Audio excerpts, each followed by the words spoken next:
retour aujourd'hui en direct avec un produit qu'on aime beaucoup ici au Québec, la bière, et on est en compagnie du roi de la bière, Pierre Bouchard. Bonjour. Salut.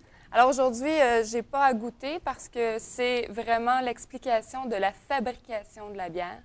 Oui, la semaine passée, on est allé fort avec oui, on est allé notre fort. première émission. On a sorti la bière noire étant donné que nous étions le 17 mars et que c'était la Saint-Patrick. Là, on va plus aller vers le début de l'histoire, ben, pas de l'histoire de la bière, mais comment c'est fabriqué, là, pour démêler un petit peu comment ça fonctionne. Puis après ça, vers les autres émissions, ben, on va se déplacer en ordre normal des choses. Là. Fait qu'on va commencer avec, pas la matière première, parce que bien sûr, la matière première d'une bière, c'est l'eau, en majeure partie constituée d'eau. Par contre, l'ingrédient second, si on veut, ce qui fait d'une bière une bière, c'est le malt. Le malt, pour faire une histoire courte, c'est pas une céréale. Ça ne pousse pas dans le champ. Il n'y a pas quelqu'un qui peut faire pousser du malt. Le malt, c'est le résultat du processus du maltage. On peut faire malter de l'orge, on peut faire malter du blé, etc. On a compris le principe. J'en ai apporté quelques échantillons ici aujourd'hui.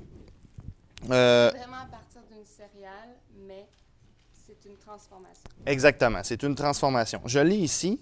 Je ne sais pas si on le voit bien à l'écran. Le maltage, un processus expliqué. Nous avons tout d'abord le trempage. Exactement. Fait qu'on va prendre les grains de céréales. On va les tremper dans l'eau de 24 à 48 heures. Ça, ce que ça va faire, c'est que ça va faire germer pas germer le grain, mais ça va mouiller le grain, ce qui va aider à la germination. Donc, ensuite de ça, l'étape de la germination, là, le grain, il y a une petite pousse qui va se développer dessus. Vraiment, il fait des racines comme quand on prend une plante puis tout ça? Là. Exactement. Okay. Ça, le but de ça, dans le fond, c'est de faire développer les sucres à l'intérieur pour que ce soit plus facile par la suite que ce soit fermenticible. On peut le voir ici, sur l'image. Ah, bien, on voit les différentes étapes. Exactement. À cette étape-là, là, on appelle ça la germination. Et ensuite de ça, la dernière étape, ça va être le touraillage. Le touraillage, c'est de faire sécher le grain et ensuite de le faire griller si on veut plus de torréfaction dans notre grain. Okay. Fait que là, ce que ça a comme processus, ça et incidence, ça change l'amidon du grain qui est à l'intérieur du grain, qui est un sucre pas fermenticible, c'est un sucre lent, c'est difficile à fermenter. Ça le change en sucre fermenticible. Donc, les levures vont être capables de le manger pour fabriquer l'alcool et le gaz, etc. Fait que c'est vraiment, ça tourne au niveau du sucre. Oui, c'est très sucre. On parle d'alcool, on parle de sucre, mais c'est le sucre contenu dans le grain. OK. Puis à partir de là, quand on a passé à l'étape 3? Oui, bien là, à l'étape 3, c'est la dernière étape, en fait. Hein. Par la suite, la seule étape qui reste à faire, c'est comme équeuter. En réalité, là, on enlève la petite fibre qui reste en arrière. Mais à l'étape 3, il y a deux façons de faire. Il y a sur plancher et en caisson.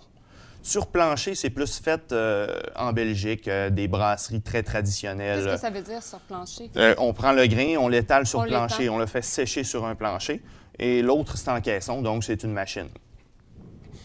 Le grain qu'on utilise le plus souvent en bière, c'est un bon vieux 2 rangs. C'est un grain qui est seulement séché, non torréfié. La plupart des bières sont faites en grande quantité avec ce grain-là. Puis par la suite, on y ajoute quelques autres grains qu'eux sont torréfiés, caramélisés, etc. J'en ai apporté quelques exemples aujourd'hui pour vous montrer c'est quoi vraiment la différence d'un grain à l'autre, puis qu'est-ce que ça va avoir comme incidence sur la teinte de la bière. Ici, on a un grain 2 rangs, un grain simplement séché. OK. Ensuite de ça, lui, on l'a fait caraméliser. Donc, on a poursuivi la cuisson. Est-ce que ces grains-là sont transformés ou c'est vraiment... non, ça, c'est vraiment du malt, là. OK, OK. Ça, avec ça, on va faire la bière, là. C'est direct, il est terminé, ça. C'est un malt d'orge, ici. OK. Parce que la majeure partie des bières sont faites, je dirais 95 90 à 95 des bières sont faites d'orge. Puis, est-ce que le goût, il est pour quelque chose si on emploie de l'orge au détriment de Absolument. Mais la semaine passée, on a vu l'avoine qu'on peut voir ici, qui est carrément presque du gruau. Là. Ouais. Ça, c'est un autre procédé. Celui-là va ajouter beaucoup d'onctuosité et une saveur différente. Mais on ne peut pas faire une bière 100 d'avoine. Là. Oui, chaque bière a sa particularité. Fait qu'ici, on a un grain caramel, donc on poursuit notre cuisson à l'intérieur un petit peu plus longtemps pour que le sucre se change en caramel, en fait. Hein, c'est aussi simple que ça. Puis ici, on le brûle. Fait que ce que ça va nous donner, c'est des bières de différentes teintes. On peut le voir ici. D'où la blonde, la rousse, la brune, la noire. Exactement. Mais à partir de là, juste ici, la noire, là, on peut prendre différents degrés de grain noir à l'intérieur. Parce qu'une noire ne sera pas totalité grain noir. Ça serait beaucoup trop âcre. Fait qu'on va prendre, mettons, je sais pas moi, un 80 exactement, un pourcentage de grain blond, un pourcentage de grain caramel et ensuite de ça, un petit pourcentage de grain noir, ce qui va nous faire une bière d'une teinte noire parce qu'on a utilisé le grain noir à l'intérieur. Puis est-ce que ça a un lien avec la teneur en alcool? Oui, mais ça, c'est plus en dilution. OK. Quand on va faire... complexe, pareil, hein? C'est très compliqué, la bière. Complexe. On va prendre le même nombre de grains, on va prendre 10 brasseurs avec les mêmes poches de grains, puis ils vont nous faire 10 recettes complètement différentes.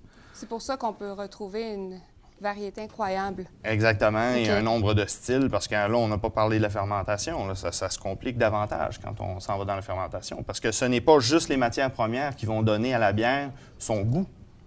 C'est Il y a comme aussi la recette. façon de le faire. C'est comme un cuisinier. On peut braiser un steak, on peut le faire mijoter, on peut... il y a différentes façons, exactement, OK. Alors là, à partir du moment où on fait la recette, on mélange les grains, on obtient un résultat X selon ce qu'on mélange. Exactement. OK. Après, la prochaine étape. En fait, les autres choses qui peuvent... les gens, souvent... J'ai apporté ça ici. Oui, je t'ai posé la question au début, c'est quoi ça? On dirait de la moulée. Oui. Si on parle à nos parents, y a-tu vraiment quelqu'un qui savait comment c'était fait la bière? J'ai l'impression que non, parce que souvent, je me fais dire le houblon, du houblon. Ouais. L'ingrédient premier de la bière, c'est du houblon. Et c'est vraiment pas du houblon, hein, parce que c'est à peine 1 % de la bière qui est du houblon. Hein. Parce que si on recule, pourquoi qui est dans la bière, le houblon, à l'époque, c'était pour l'aseptiser. OK. Louis Pasteur n'avait pas encore amené la pasteurisation, merci beaucoup. Puis c'était l'ingrédient qui était nécessaire à garder la bière saine, en réalité. Aujourd'hui, nous l'avons conservé pour ses saveurs. Fait qu'on retrouve du houblon à 1 % dans la bière seulement. Dépendant des styles, bien entendu. Quand on a une bière noire, on veut en ajouter davantage pour le goûter davantage, étant donné que le grain prend beaucoup de place. Mais là, c'est encore une histoire de recettes. Goût, Et de goût, balancer les goûts, etc. Mais pour une bière standard, le blonde, 5 % que monsieur, madame, tout le monde boit tous les jours, à peine 1 % de houblon à l'intérieur. Si on avait à goûter ça, juste tel quel... Oh, OK. Je finis pas l'émission. Non? Non. Donc, pas trop de houblon dans notre Non, c'est très amer, hein? C'est amérisant, le houblon. C'est pour ça que plus on en met à l'intérieur, plus notre bière va être amère. D'où, si vous voyez des fois IPA, là, Indian Pale Ale, ça vient de là, hein, parce que le houblon à l'intérieur était placé dans les barriques pour le long voyage des soldats britanniques étaient installés en Inde.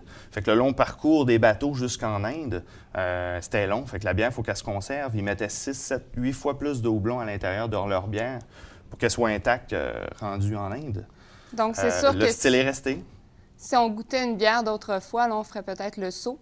Oui, oui. Probablement, parce qu'on n'est pas habitué à ce goût-là. Mais même encore là, les styles reviennent. C'est pour ouais? ça que c'est intéressant de venir nous voir puis de goûter autre chose. Puis nous, on va vous parler des différentes bières, des différents styles. Si vous êtes plus... le houblon, qu'est-ce que ça goûte? On va aller vers une bière qui est plus houblonnée. Donc là, vous allez voir, oh, c'est ça le houblon, OK? Puis à la suite de ça, vous allez être capable de le détecter dans chacune des bières. Parce qu'il faut préciser, comme toi, par exemple, au marché centre-ville, tu connais ton produit par cœur. Il faut vraiment avoir beaucoup de connaissances pour être capable de cibler là, à ce point-là. Oui, bien, c'est l'amour du produit qui a fait au fil des années qu'on s'est informé.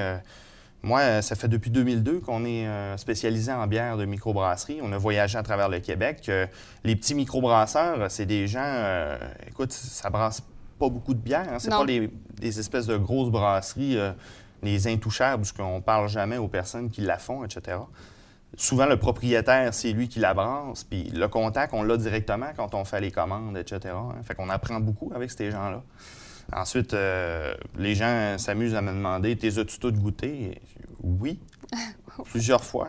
Okay. Ben oui, mais c'est plus facile de parler d'un produit qu'on connaît, c'est sûr, puis qu'on a goûté. C'est sûr, là, puis je suis en amour avec la bière, donc ça me fait plaisir, j'ai aucun problème avec ça. Donc là, pour vous trouver puis aller vous voir, vous êtes situé à quel endroit exactement? On est situé sur la rue Jacques-Cartier à Chicoutimi, 31 rue Jacques-Cartier à Chicoutimi. C'est juste aux côtés du pont pour traverser à Chicoutimi-Nord. OK. En face de Sorrento, si les gens connaissent. Est-ce que vous avez adresse site Internet? Oui, www.marchécentreville.com.